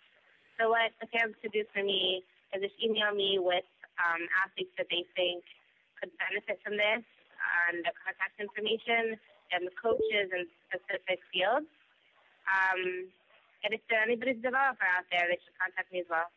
All right, now I have to ask you about this, Tamar, because I see on your Facebook wall, you wrote this a couple of days ago. You wrote, "Figure skating is just way too political." So I got to get your thoughts on why you wrote that. So I watched the national championships, the U.S. national championships, for the first time in a few years. A lot of my friends were competing. A couple skaters that actually have showed interest in being part of the Better Trial from Metal Journey. My friend Adam Brisson, Brian Agasu. And I watched the top 12 skaters, and the first 6 skaters who were coming from behind had phenomenal performances, while the skaters who were defending, who were in the top 3 coming into the final round, did not skate half as well as the skaters earlier. They were held up drastically by the judges, and that was heartbreaking to see because not everybody works so hard. They put in the time, the effort. They're really going for it, and they come out there on the national stage and they're delivering, and you could hear the crowd booing. How could you let somebody win who fell 2 times, and somebody skated a phenomenal performance, coming off the podium? I just thought that was hard to see and political, and again, like politics integrating with sports. It's something you can do, but I do believe that politics is there's a lot of space for politics, but it's not in sports. It seems like, though, figure skating or the Olympics is more prone to politics. Why do you think that is? Is it because people are from other countries, the judges are from other countries, and they have alliances, ties to their athletes? Why do you think this occurs more in figure skating and the Olympics in general? Well, figure skating and gymnastics, they're all subjective sports. Anybody could argue one way or the other. Most of the time, when somebody falls, it's pretty blatant. However, there's something to be said, and this happens in a lot of sports, is reputation. You come in with a certain reputation. People, and it takes time to build, right? Reputation takes a serious to build. You have to be a consistent skater over time. So I do definitely think that there should be some clout in reputation, but not so much so. It's definitely okay to give the reigning world champion, she stumbles, a little bit of a leg up. But if she makes two huge mistakes, you have to penalize her for that equally as you would penalize somebody else. And one of the reasons I think that they do that is because of the brand name of the athlete and expectations, really.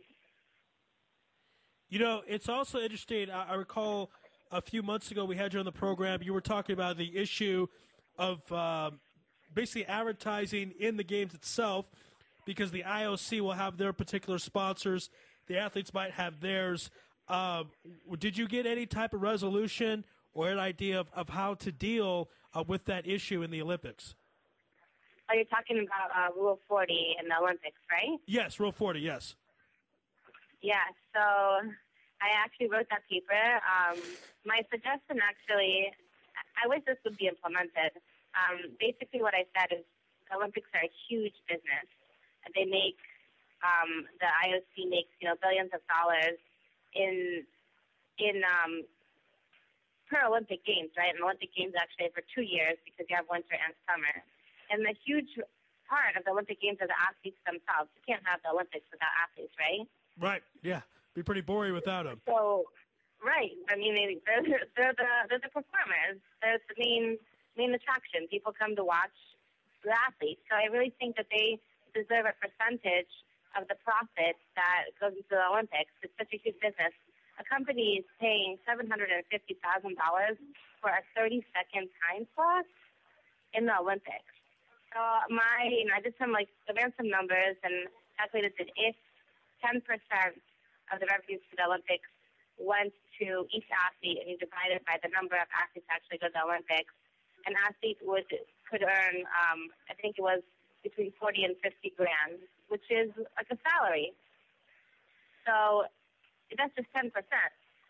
You would still be getting, $4 billion of revenue, and 10% is not going to dent anybody, but the athletes will at least be getting some kind of profit, some kind of salary for actually attending the Olympics. So that's fair. You should be getting a salary. You're taking more like 4 years out of your life to do this. You're the main attraction at this huge venue. You should be getting some kind of salary or a share of the profit. And that was my idea for a solution. Whether or not that will be implemented, I don't know, but I thought it was a creative solution. What do you think? Yeah, it sounds good. And there's, there might be more ideas to come. Sports is kind of in a tough spot right now with baseball cheating and football cheating, players that cheat, and the Olympics being somewhat corrupt. Yeah, so there's a lot of different things, and I kind of think as time goes on, at least I hope, I could be naive, but I'm hoping that more and more answers will come.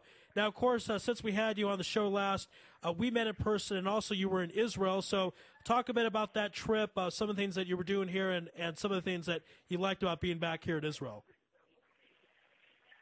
Well, I came to see my family first and foremost. At the end of the day, I'm Israeli. My father, everyone lives in Israel. That was incredible. And I was also taking a business class in Israel about entrepreneurship and innovation in Israel. And interesting to see a startup culture in Israel. In fact, Israel is the #1 country in terms of startups. It has 32,000 startups per capita, which is the first in the world.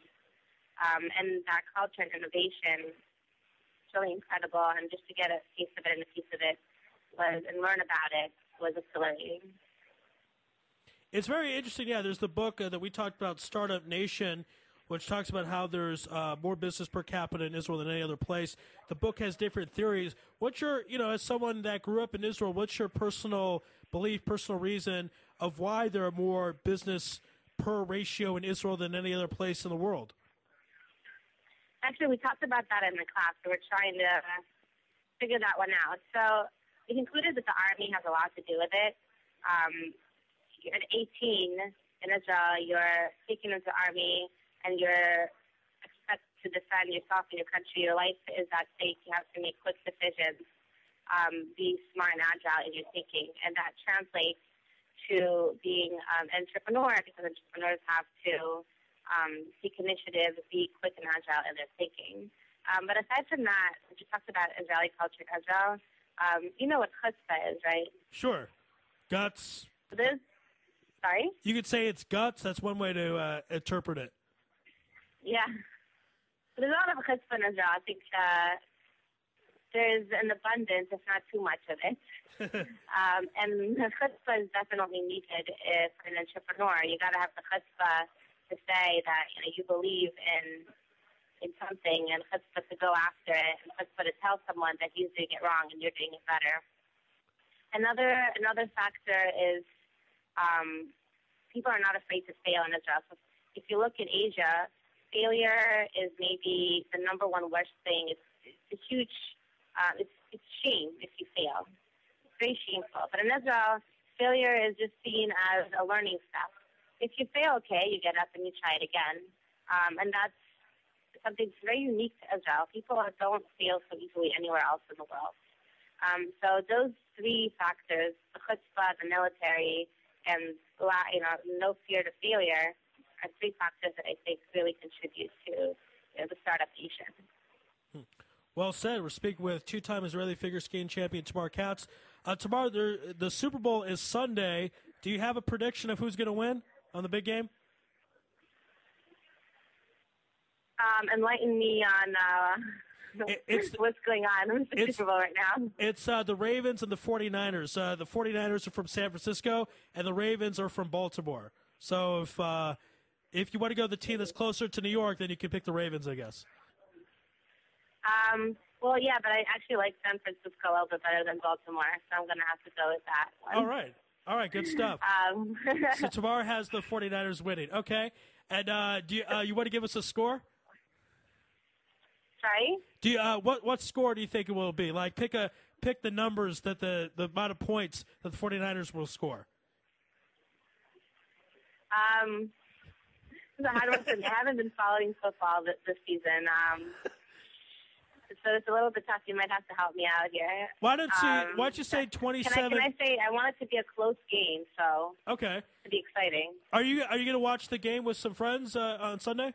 Yeah, I'm definitely going to watch the game. So at school, the Super Bowl is turned into like a big party around here. So I'm definitely going to be watching it. Well, also it's where the best commercials come out, and from a business perspective, these companies are paying $3.5 million for a 30-second slot.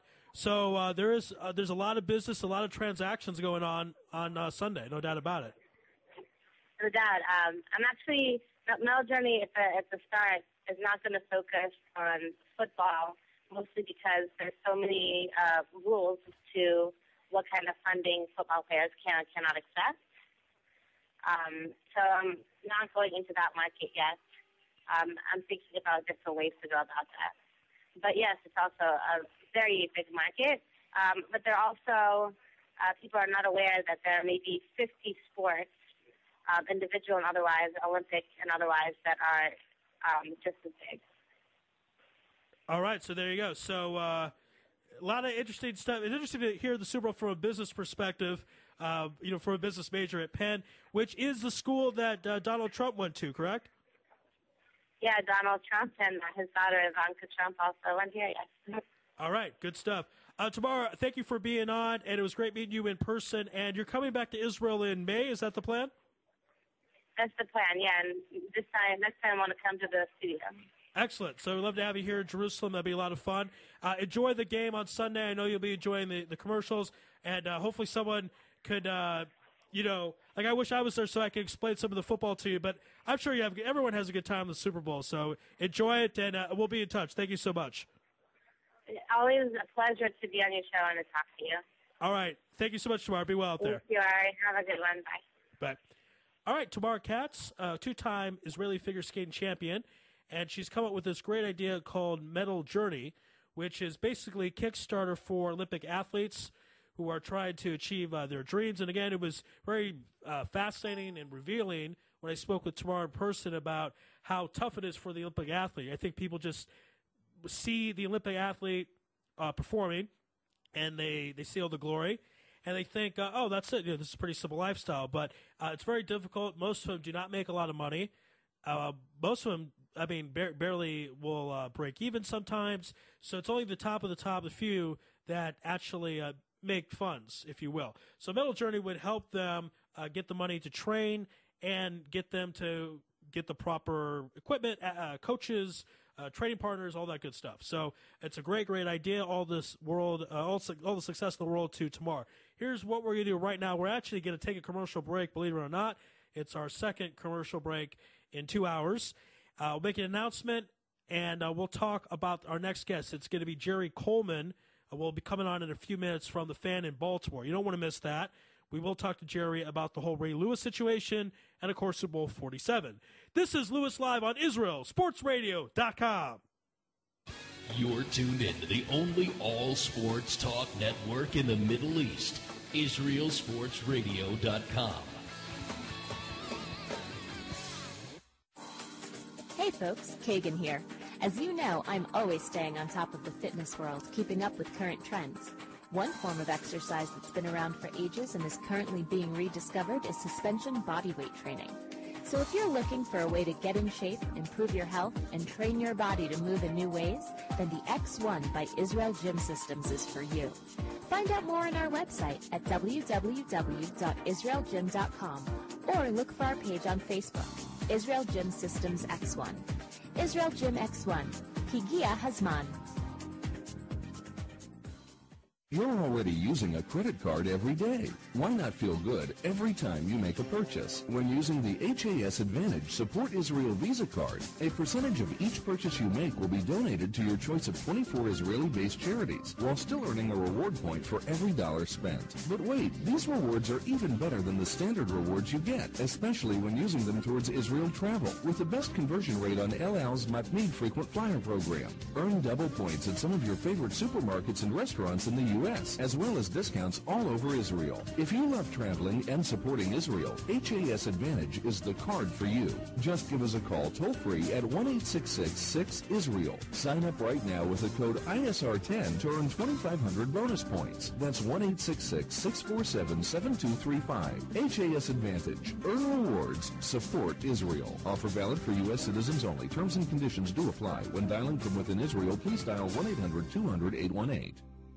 Israel Sports Dynamics specializes in football consulting, equipment, uniforms, and more. Great brands such as Nike, Russell Athletics, Sheppard Sports Products, and many more. Just one call away. With over 30 years coaching experience with university and professional athletes, Harry Hill, owner of ISD, can advise you for all your sports needs. Call 054-581-3248. That's 054-581-3248, or visit our website at www.isdisrael.com. If that's not easy enough, click on the ISD banner on the Israel Sports Radio website and be part of the game.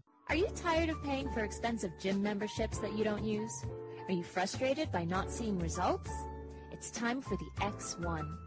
Israel Gym Systems is proud to launch the X1 suspension and bodyweight training system. Lose weight, build muscle, improve balance, coordination, and flexibility. With your purchase of the X1, you'll receive a free membership to IsraelGym.com and access to our archives of videos and exercise plans. Sign up today at www.IsraelGym.com and get ready for the new you. Israel Gym X1. Higia Hazman. Broadcasting live from Israel. IsraelSportsRadio.com.